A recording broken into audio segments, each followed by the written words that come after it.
Jungle.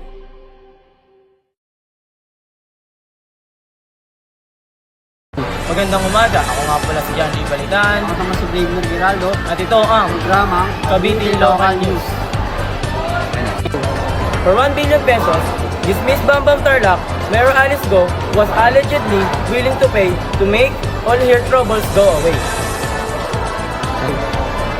According to Lacson, Go got in touch with his friend and was asked to introduce her a contract for help. Lacson clarified the money was not exchanged for her escape but for help regarding to legal problems with the Presidential Anti-Organized Crime Commissions.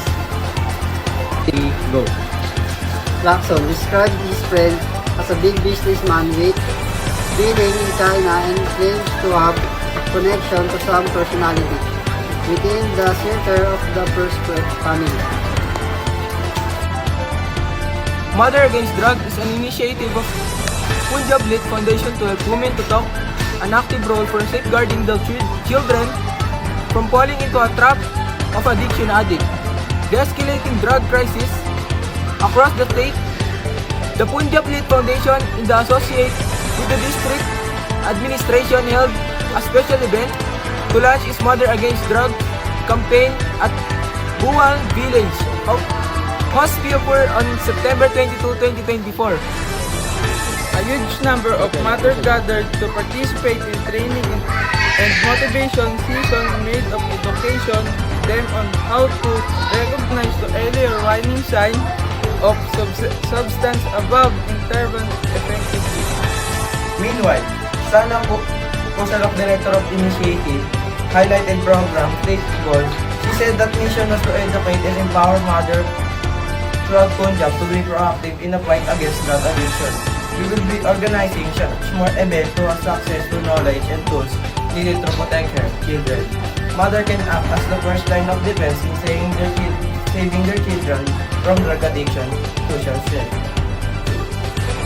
The Philippines Navy recorded the largest ever presence of Chinese ships in the West Philippine Sea.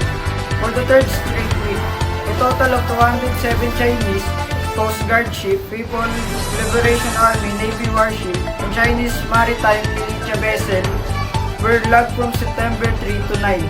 This is higher than the 203 Chinese ships, warship, and militia vessel recorded from August 27 to September 2 and 163 Chinese ships logged from August 20 to August 26.